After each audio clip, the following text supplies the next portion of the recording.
हमारे देश की सरकार ने 63 साल की आज़ादी में जितनी भी कमेटियां बनाई हैं दवा के क्षेत्र में कोई निष्कर्ष निकालने के लिए, सभी कमेटियों का एक निष्कर्ष कॉमन है, वो ये कि भारत में गैर जरूरी, खतरनाक और बेकार की दवाएं खाकर जितने लोग मर जाते हैं उतने लोग तो शायद इस देश में अपनी स्वाभाविक मौत नहीं मरते होंगे।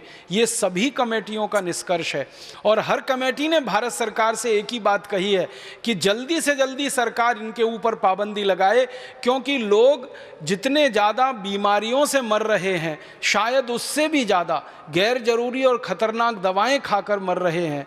ये भारत की स्थिति हर कमेटी ने अपने निष्कर्ष में व्यक्त की है, लेकिन दुर्भाग्य हमारी सरकार का और भला हमारे देश में इस भ्रष्टाचारी व्यवस्था का कि किसी भी कमेटी की इस बात को माना नहीं गया। मैं कुछ दवाओं के नाम आपको सुनाना चाहता हूँ जिनको दुनिया भर की सरकारों ने बंद कर रखा है, जिन दवाओं को कोई खरीदता नहीं, दुनिया में बेचता नहीं।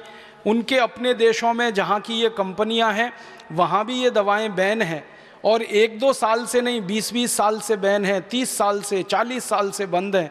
वो दवाएं भारत में धड़ल्ले से बिक रही हैं, हज़ारों लाखों करोड़ों रुपए का व्यापार चल रहा है।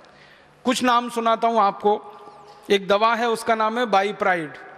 ये दुनिया में Ireland, Philippines, Oman, America, Argentina, Colombia, Germany, Britain, Canada, Brunei, Japan, संयुक्त अरब अमीरात, अबू धाबी जैसे 85 देशों में बैन है ये दवा, लेकिन भारत में धड़ल्ले से बिक रही है। इसी तरह से सीफेक नाम की एक दवा है, सिपिड नाम की एक दवा है, सीसा है, फिर सीसा प्राइड है, फिर सीसा नॉर्म है, फिर सीसा प्रो है, फिर सीसा वॉल है, फिर एस्प्राइड है, फिर एस्प्राइड एमपीएस है, फिर कैनोप्राइड है, फिर मोटेन है, फिर मोटिलैक्स है, फिर मोटिकेयर है। ऐसी पूरी लंबी सूची है, 1-2 नहीं हज़ारों दवाओं की जो भारत में धड़ल्ले से बिक रही। और हमारे देश की संसदीय समितियों ने समय समय पर सरकार के सामने ये रिकमेंडेशन किया है कि इनको बंद कर दीजिए, तत्काल बंद कर दीजिए। सरकार कहती है हाँ अभी करेंगे, कल करेंगे, परसों करेंगे, साल भर होते हैं, 2 साल होते हैं और फिर भी धड़ल्ले से ये बिकती ही चली जाती हैं और भारत के लोगों को मौत के मुंह में धकेलती जाती हैं। क्योंकि दुनिया भर के विशेषज्ञों का इन दवाओं के बारे में कहना है कि ये दवाएं किसी भी व्यक्ति को, स्वस्थ व्यक्ति को हृदयघात का शिकार बना सकती हैं। किसी भी स्वस्थ व्यक्ति के शरीर में, खून में जो भी कुछ मात्राएं हैं, जैसे प्लेटलेट्स के काउंट हैं, उनको अचानक से ऊंचा और नीचा करा सकती हैं, जिससे अंत में व्यक्ति मौत के ही मुंह में चला जाए। और कई तरह के शरीर में विकलांगता की स्थिति पैदा कर सकती हैं। 20 किस्म की विकलांगता इन दवाओं से जुड़ी हुई है। सबसे ज़्यादा हृदयघात इन दवाओं से जुड़े हुए हैं। फालतू में हृदयघात लाने में ये दवाएँ सबसे आगे हैं दुनिया में, लेकिन भारत में बिक रही हैं धड़ल्ले से। दुख है, दुर्भाग्य है हमारे देश के उन सभी मरीजों का जो इन दवाओं को खा रहे हैं और मौत के मुंह में समा जा रहे हैं। सरकार को जब भी ये सवाल पूछा जाता है संसद में कि गैर जरूरी दवाएं खाकर, बेकार की खतरनाक दवाएं खाकर हर साल कितने लोग मरते हैं, सरकार कभी भी उनका ठीक ठीक आंकड़ा नहीं दे पाती है। वो बात करते हैं हज़ारों में मरते हैं, लाखों में मरते हैं। जब सरकार को ठीक ठीक पूछा जाता है कि कितने लाख मरते हैं, तो सरकार के मंत्री का जवाब होता है कि आंकड़ा उपलब्ध नहीं है, आंकड़ा उपलब्ध नहीं है। 1991 से 2009 तक सतत संसद की लोकसभा में ये प्रश्न पूछा जा रहा है। हर साल कुछ मेंबर ऑफ पार्लियामेंट हैं जिनके मैं नाम नहीं लेना चाहता, जो सरकार को एक ही सवाल रिपीट करते हैं। करीब करीब हर सत्र में वो सवाल आ जाता है, वो यही होता है कि भारत सरकार बताए गैर जरूरी दवाओं से पिछले साल कितने लोगों की मौत हुई। भारत सरकार बताए खतरनाक दवाओं से पिछले साल कितने लोगों की मौत हुई। सरकार कहती है आंकड़े उपलब्ध नहीं। और आंकड़े क्यों उपलब्ध नहीं हैं? क्योंकि वो आंकड़े सरकार अगर जारी करे पूरे देश के सामने तो तमाचा सरकार के ही गाल पर पड़ता है। इसलिए ये कहकर छुट्टी पाली जाती है कि आंकड़े उपलब्ध नहीं है। हज़ारों में कभी बोल देते हैं, लाखों में कभी बोल देते हैं। लाख तो कुछ भी हो सकता है, 1 लाख से लेकर 100 लाख तक लाखों में आता है, फिर उसके ऊपर 1 करोड़ से लेकर 100 करोड़ तक करोड़ों में आता है, फिर उसके ऊपर 1 अरब से लेकर अरबों में आता है। तो आंकड़े हज़ारों लाखों में सरकार के द्वारा बोले जाएं तो वो शोभा नहीं देता, लेकिन सरकार जानबूझ के ये सारी जानकारी छुपा के रखती है। और हमारे देश में जानकारी को निकालना सरकार के पास से बड़ा मुश्किल काम है। कई बार सरकार क्या कह देती है कि कुछ जानकारी बहुत संवेदनशील है और उसको वो क्लासिफाइड बोलकर ऐसा कह देते हैं कि ये किसी को नहीं दी जा सकती। एक कानून इस देश में चलता रहा बहुत लंबे समय तक, जो अभी थोड़े समय पहले ही ख़त्म हुआ, ऑफिशियल सीक्रेट एक्ट। उसमें कोई जानकारी डाल दी सरकार ने तो आप पूरी ताकत लगा दीजिए, वो जानकारी निकलेगी ही नहीं बाहर। अभी थोड़े दिन से जब से ये राइट टू इन्फॉर्मेशन की बात आई है तो ऑफिशियल सीक्रेट का मामला थोड़ा ढीला पड़ा है, लेकिन राइट टू इन्फॉर्मेशन में भी कुछ जानकारी को संवेदनशील बोल के वो छुपा जाते हैं और बताते नहीं हैं। लेकिन भारत की सभी समितियां जो संसद के द्वारा बनी, मैंने उनकी रिपोर्ट्स देखी तो वो ये कहते हैं कि भारत में अपनी मौत जो मरने वाले लोग हैं उनसे ज़्यादा जहरीली दवाएं खाकर, गैर जरूरी दवाएं खाकर मरने वालों की संख्या है इस देश में। फालतू की गैर जरूरी खतरनाक दवाएं जो दुनिया के 85 देशों में बंद हैं वो यहाँ बिक रही हैं और उनका व्यापार बड़े धड़ल्ले से चल रहा है। कुछ और है, इस दवाओं के नाम हैं एक्रोमाइसिन, एक दवा 40 साल से यूरोप और अमेरिका में बंद है, यहाँ भारत में लंबे समय तक बिकती रही है। फिर कभी बंद हुई सरकार के दबाव में तो दूसरे नाम से शुरू हो गई, फिर दूसरे नाम पर बैन कराया, तीसरे नाम से शुरू हो गई, तीसरे नाम पर बैन कराया, चौथे नाम से शुरू हो गई। यहाँ तो इतनी बड़ी धांधली है हमारे देश के दवा क्षेत्र में कि एक दवा को सरकार ने जबरदस्ती ऑर्डर दे के बंद भी कर दिया तो वही दवा को नाम बदल के बाजार में फिर उन्होंने उतार दिया, थोड़ा मॉलिक्यूल में चेंज किया और उतार दिया फिर उसी को बाजार। क्योंकि कंपनियों को ये लगता है कि अच्छा धंधा और अच्छा मुनाफा उनको जरूरी दवाओं के व्यापार में न होके गैर जरूरी दवाओं के व्यापार में है, तो उसको वो क्यों छोड़ें। इसी तरह से एक्टिमॉल है, एडोल है, फिर हमारे पास अल्फा स्पिन है, अल्फा ट्रिप है, एल्जुरिल है। एक और दवा का नाम मैं आपसे बात करना चाहता हूँ, याद आ गया, निमोसुलाइड। निमोसुलाइड के बारे में सारी दुनिया के विशेषज्ञ एक बात पर सहमत हो चुके हैं कि ये बहुत खराब और ख़तरनाक दवा है। ये जितने लोगों की जान बचाती है उससे ज़्यादा तकलीफ़ में डाल देती है। इसलिए स्वीडन ने इसको बैन किया सबसे पहले, स्पेन ने इसको बैन किया, डेनमार्क ने बैन किया, नॉर्वे ने बैन किया, फिर उसके बाद पुर्तगाल ने बैन किया, फिर दुनिया भर के ऐसे 85 देशों में ये निमोसुलाइड बैन हो गई। लेकिन भारत में धड़ल्ले से बिक रही है और हमारे बहुत सारे मेडिकल प्रैक्टिशनर इसको अपनी प्रिस्क्रिप्शन स्लिप पर बहुत ज़्यादा पैमाने पर लिख रहे हैं। एनाल्जिन नाम की एक दवा आप जानते हैं, दुनिया भर के विशेषज्ञों ने सबसे ज़्यादा ऑब्सोलीट जिसको करार दे दिया कि इससे ज़्यादा फालतू की और बेकार की दवा नहीं हो सकती है, वो एनाल्जिन की हमारे देश में साल की बिक्री लगभग 35 से 40 करोड़ रुपए की है। अमेरिका में जिस दवा को कोई पूछता नहीं, यूरोप में जिस दवा को कोई पूछता नहीं, लैटिन अमेरिका में जिस दवा को कोई पूछता नहीं, एशिया के देशों में जिस एनाल्जिन को कोई पूछने वाला नहीं है।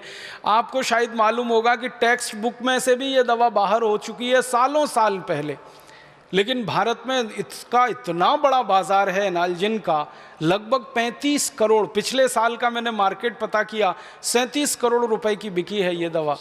और ये ऑफिशियल है, आपको हर बार मैं ये कह रहा हूँ कि आंकड़े जो हैं वो सरकार जो रिलीज़ कर देती है, जो अनऑफिशियल है, गैर कानूनी तरीके से ये बना के बाज़ार में बेची गई होगी, उसके बारे में हम अंदाज़ा नहीं लगा सकते। निमोसुलाइड का मार्केट जहाँ सब बंद हो रहा है दुनिया में, यहाँ धड़ल्ले से चल रही है। एनाल्जिन का मार्केट जहाँ दुनिया में बंद है वो भारत में धड़ल्ले से चल रही है। आपको बड़ी हंसी आएगी सुनकर कि अमेरिका की कई कंपनियां, उनमें से एक कंपनी विशेष रूप से एक दवा यहाँ बेच रही है, उसका नाम है विक्स। भारत में एक छोटा सा सर्वे किया था हम लोगों ने, और वो सर्वे ये किया था कि किसी भी केमिस्ट के काउंटर पर बिना डॉक्टर के प्रिस्क्रिप्शन के सबसे ज़्यादा बिकने वाली दवाएं कौन सी हैं। इसका एक छोटा सा सर्वेक्षण किया था, हम लोगों ने एक टीम बना के काम किया था। पता चला कि बिना डॉक्टरी प्रिस्क्रिप्शन के किसी भी केमिस्ट की दुकान से सबसे ज़्यादा जो एक ब्रांड नेम बिक रहा है वो यही है, विक्स। गले की खिचखिच, विक्स की गोली, सर्दी खांसी जुकाम, विक्स ले लो, इसमें तो विक्स ले लो, उसमें तो विक्स ले लो, ऐसा धड़ाधड़ विज्ञापन ये करते हैं। और सारे देश के लोगों का दिमाग ऐसे बनाया हुआ है कि सर्दी खांसी जुकाम सीधे विक्स में जाओ, और गले की खिचखिच हो जाए तो विक्स खाओ, तो इसके लिए विक्स लगाओ, तो उसके लिए विक्स लगाओ। अकेला एक ब्रांड नेम सबसे ज़्यादा बिक रहा है। फिर मैंने और हमारी टीम ने ये जानने की कोशिश की कि अच्छा पता लगाओ, ये जो विक्स का ब्रांड नेम है जिसको एक अमेरिकन कंपनी भारत में बेच रही है, उस कंपनी का नाम है प्रॉक्टर एंड गैम्बल, ये कंपनी अपने देश में बेच रही है क्या इसको, और यूरोप के देशों में बेच रही है क्या? क्योंकि प्रॉक्टर एंड गैम्बल का मार्केट तो दुनिया भर के देशों में है, 56 देशों में व्यापार करती है। पता चला कि अमेरिका में नहीं बिकता, ये यूरोप में नहीं है, फ्रांस में नहीं, जर्मनी में नहीं, स्वीडन में नहीं, स्विट्जरलैंड में नहीं, डेनमार्क में नहीं, नॉर्वे में नहीं, आयरलैंड में नहीं, स्कॉटलैंड में नहीं, इंग्लैंड में नहीं, किसी भी देश में जो नहीं है उनका ब्रांड, वो भारत में सबसे ज़्यादा मुनाफा देने वाला उनका ब्रांड है। प्रॉक्टर एंड गैम्बल के एक अधिकारी को मैंने पूछा था कि आपके जितने भी ब्रांड हैं भारत में सबसे ज़्यादा मुनाफा कौन देता है, तो उन्होंने कहा बाकी तो घाटा देते हैं, मुनाफा तो खाली विक्स देता है। बाकी तो घाटा देते हैं, मुनाफा तो विक्स देता है, तो बाकी का घाटा विक्स के मुनाफे से वो पूरा कर लेते हैं, और इतने धड़ल्ले से सारे देश में ये बिक रहा है। इसी तरह की बहुत सारी दवाएं हैं बाजार में जिनको हमारे देश में टेलीविज़न के विज्ञापनों के माध्यम से, रेडियो के विज्ञापनों के माध्यम से, अखबारों के विज्ञापनों के माध्यम से ये कंपनियां बेच लेती। आप जानेंगे कि दुनिया भर के देशों में ये कानून है कि दवाओं का विज्ञापन आप नहीं कर सकते, ना टेलीविज़न पे, ना अखबारों में, ना पत्रिकाओं में। लेकिन भारत में धड़ल्ले से टेलीविज़न पे भी विज्ञापन है, पत्रिकाओं में भी है, अखबारों में भी है, रेडियो पर भी है, और कानून है उसके बावजूद ये है। आपको सुनकर हैरानी होगी कि कानून है उसके बावजूद ये है। कई देशों में कानून थोड़े सख्ती से लागू होते हैं। सिंगापुर जैसा छोटा सा देश है, हमारे पड़ोस में है, कानून वहाँ भी है, कानून भारत में भी है, लेकिन सिंगापुर में मजाल क्या कि कोई कंपनी टेलीविज़न पे अपना विज्ञापन कर दे किसी दवा का और वो वहाँ मार्केट में रह पाए, सवाल ही नहीं उठता। छोटा सा देश है, इतनी सख्ती से इस कानून को लागू करता है, लेकिन हमारा इतना बड़ा देश, इतना बड़ा लोकतंत्र, इतनी बड़ी सरकार, इतनी बड़ी फौज हमारे एडमिनिस्ट्रेशन की, पुलिस की, इसको लागू ही नहीं करा पाती। तो ऐसी बहुत सारी दवाएं हज़ारों की संख्या में फालतू में बाज़ार में बेची जा रही हैं। तो आप बोलेंगे हम क्या कर सकते हैं? आपकी बहुत बड़ी भूमिका मैं इस काम में देखता हूँ, और वो भूमिका ये है कि आप एक संवेदनशील चिकित्सक होने के नाते, एक बुद्धिमान चिकित्सक होने के नाते अपने जीवन में एक संकल्प छोटा सा कर लीजिए कि मैं मेरे प्रिस्क्रिप्शन स्लिप पर किसी भी मरीज को फालतू की एक दवा भी नहीं लिखूंगा, और ऐसी कोई दवा नहीं लिखूंगा जो भारत के मरीज के लिए ज़रूरी नहीं है लेकिन कंपनी के मुनाफे के लिए बाज़ार में। अगर आप इतना सा एक छोटा काम कर देंगे तो इस भारत देश के लोगों का हज़ारों करोड़ रुपए बच जाएगा। लोगों का तो बच ही जाएगा, वो भारत देश के लोगों की जिंदगी भी बचाएगा, उनका जीवन बचाएगा। तो आप अगर अपने मन में एक संकल्प ले लेते हैं, ये बहुत पवित्र संकल्प होगा जो आपके सम्मान को बढ़ाएगा, कम नहीं करेगा, आपके सम्मान को मरीजों के दिल में बहुत गहरा स्थान देगा। आप उनके दिल में हमेशा के लिए बैठ जाएंगे अगर एक छोटा सा काम आप कर लें। मैं आपको एक उदाहरण देके इस बात को कहूँगा। स्वीडन नाम का एक छोटा सा देश है। स्वीडन नाम के देश में 1980 के दशक में थोड़े से कानून में ढीलापन आ गया और विदेशी कंपनियों ने मार्केट को भर दिया। वहाँ स्वीडन के बाज़ार में अंधाधुंध गैर जरूरी दवाएं, फालतू की दवाएं बाज़ार में आ गई। जिन दवाओं से लोगों की मौत हो रही थी, ऐसी दवाएं धड़ल्ले से बिकने लगी। एक दवा है, उसका नाम है क्विलोक्विनोल। ये जो है सबसे ज़्यादा 1980 के दशक में स्वीडन और आसपास के देशों में बेची जा रही थी, और एक बहुत बड़ी विदेशी कंपनी इस दवा के धंधे में लगी हुई थी। स्वीडन में एक बहुत संवेदनशील चिकित्सक ने झंडा उठाया, बहुत संवेदनशील चिकित्सक, उन्होंने एक झंडा उठाया। उनका नाम था डॉक्टर ओले। उन्होंने कहा कि हमारे देश के बाज़ार में, स्वीडन तो बहुत छोटा सा देश है, कोई बहुत बड़ा देश नहीं है, आबादी बहुत कम है, भारत के एक ज़िले से भी छोटा है, लेकिन वहाँ के एक संवेदनशील चिकित्सक जिनका नाम था डॉक्टर ओले, उन्होंने ये झंडा उठाया कि मेरे देश के लोगों को ये फालतू की दवाएं खानी पड़ें, लीवर खराब हो उनका, किडनी खराब हो जाए, मौत के मुंह में चले जाएं, लाखों करोड़ों रुपया स्वीडन से विदेशों में हस्तांतरित हो जाए, ये तो नहीं चलने दूंगा। तो उस एक चिकित्सक ने स्वीडन के चिकित्सकों को समझाना शुरू किया। धीरे धीरे एक संगठन बना। उस संगठन में 3000 डॉक्टर शामिल हो गए और 3000 डॉक्टरों ने मिलकर डॉक्टर ओले के साथ एक संकल्प ले लिया। उन्होंने संकल्प लिया 3000 डॉक्टरों ने कि हम में से कोई भी दवा कंपनी की कोई भी दवा इसलिए नहीं लिखेगा कि वो मार्केट में है।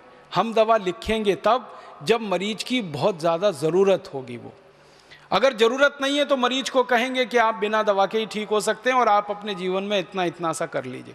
तो उन्होंने कहा कि सिर्फ ज़रूरी दवाओं का ही प्रेस्क्रिप्शन लिखेंगे, फालतू गैर जरूरी दवाओं का प्रेस्क्रिप्शन पूरी तरह से ख़त्म कर देंगे।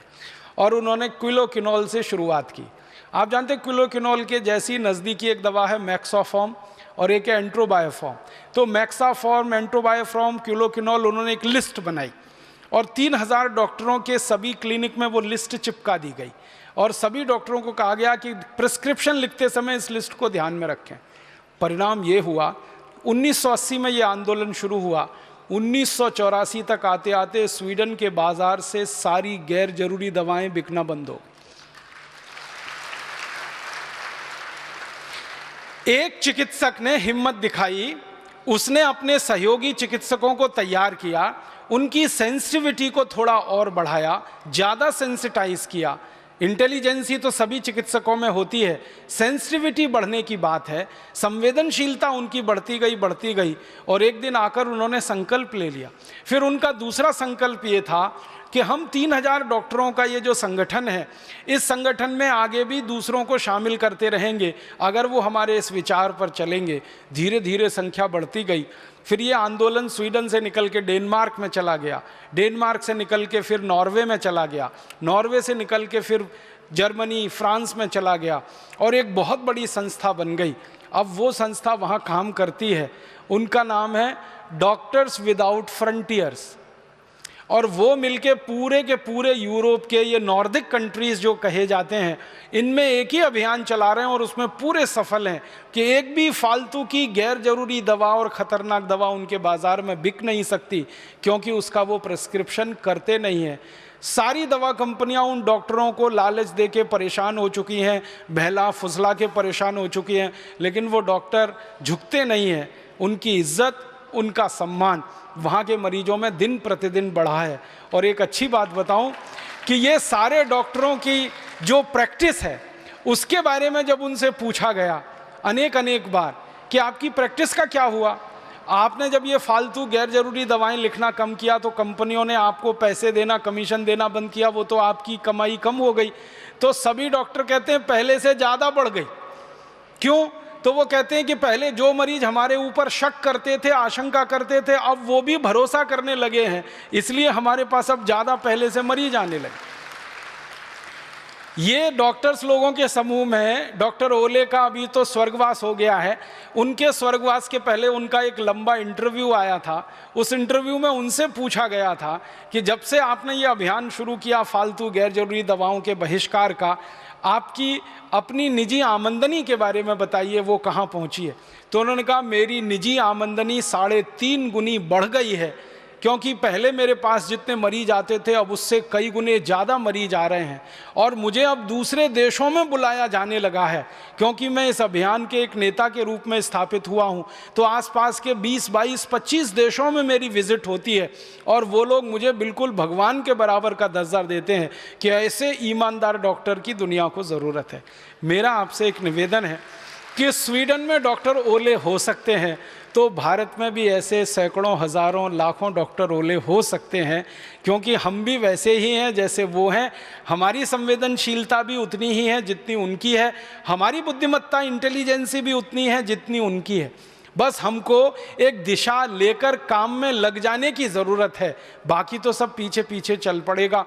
तो आज आप सब चिकित्सक बंधुओं से, बहनों से मैं एक ही निवेदन करना चाहता हूं कि आप अपने जीवन में एक छोटी सी शुरुआत करिए और वो शुरुआत यहीं से करिए कि फालतू की गैर जरूरी बेकार की दवाएं हम मरीज को लिखेंगे नहीं, और कोई मरीज आग्रह करेगा तो उसको समझाएंगे, डिस्करेज करेंगे। तो ये कंपनियों का इतना बड़ा जो नेटवर्क खड़ा हुआ है, हज़ारों करोड़ रुपए का जो मुनाफे का उनका चक्र चल रहा है, जिसमें हज़ारों प्रतिशत के मुनाफे वो लूट रहे हैं, ये एक झटके में टूट सकता है। हमारी सरकार तो इस चक्र को तोड़ नहीं पाएगी जब तक कि कोई ऐसी सरकार ना आ जाए जो बहुत ईमानदार हो और भ्रष्टाचार को जड़ मूल से मिटाने के लिए कटिबद्ध हो। ऐसी कोई सरकार आ जाए तो वो एक झटके में कर सकती है, लेकिन जब तक वो सरकार नहीं आती तब तक हम हाथ पे हाथ धरे नहीं बैठ सकते। हम अपने जीवन से एक छोटी सी शुरुआत कर सकते। मुझे आपसे ये एक बात कहनी है कि फालतू की गैर जरूरी दवाएं आप प्रिस्क्राइब करना बंद कर दीजिए। आप अपने कॉन्शियस से, अपने अंतरात्मा से ये पूछ लीजिए कि जिन दवाओं को मैं मेरी पत्नी को नहीं लिख सकता, मेरी बेटी को नहीं लिख सकता, मेरे भाई को नहीं दे सकता, मेरी माँ को और पिता को जो दवाएं मैं नहीं खिला सकता, वो दवाएं किसी दूसरे मरीज के लिए मैं क्यों लिख रहा हूँ। तो आप जो दूसरों को वैसा ही मानने लगें जैसे आप हैं, आपके परिवारी जैसे ही सब हैं।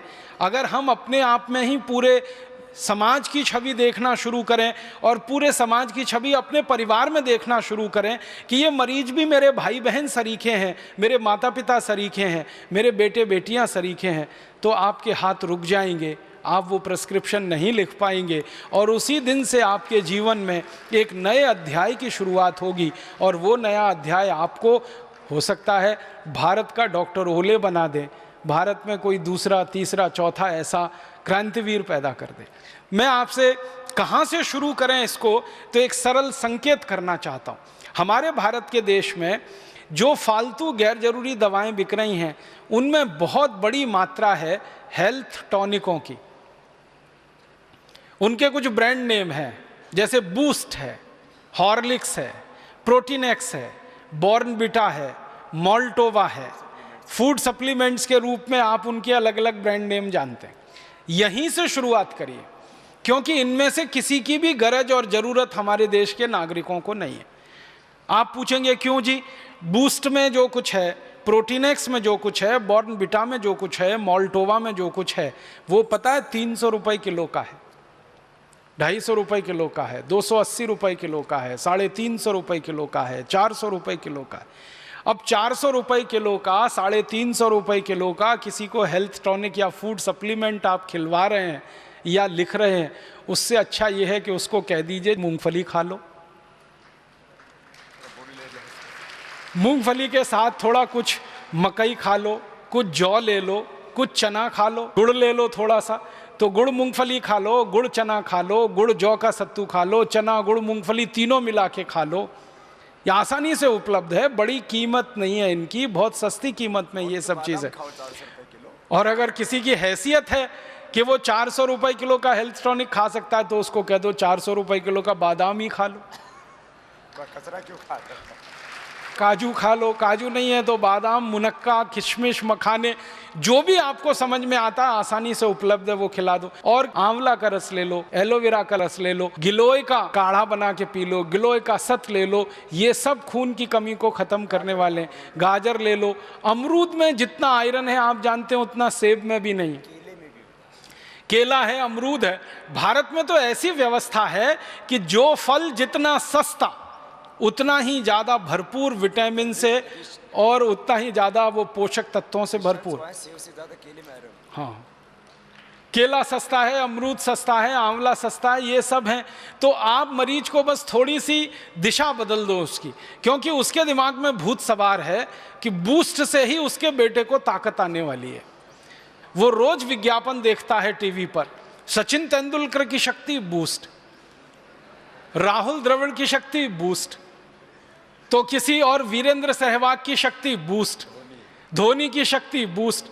तो वो रोज देख रहा है टीवी पे, क्योंकि क्रिकेट मैच चल रहा है तो ये विज्ञापन सबसे ज्यादा आ रहा है। तो उसके दिमाग में बैठा हुआ है कि बेटे को तेंदुलकर ही बनाना है, तो बूस्ट खा के ही संभव है। और उन्होंने बचपन में कभी नहीं खाया। और मजे की बात यह है कि ना तेंदुलकर ने कभी बूस्ट खाया, ना सहवाग ने कभी बूस्ट खाया, ना धोनी ने खाया, न किसी दूसरे क्रिकेट खिलाड़ी ने। ये सब जो पैदा हुए वो किसान परिवार में हुए और गरीब थे, और ये साधारण चीजें खा के ही ताकतवर बने, और इनके क्रिकेट के शॉट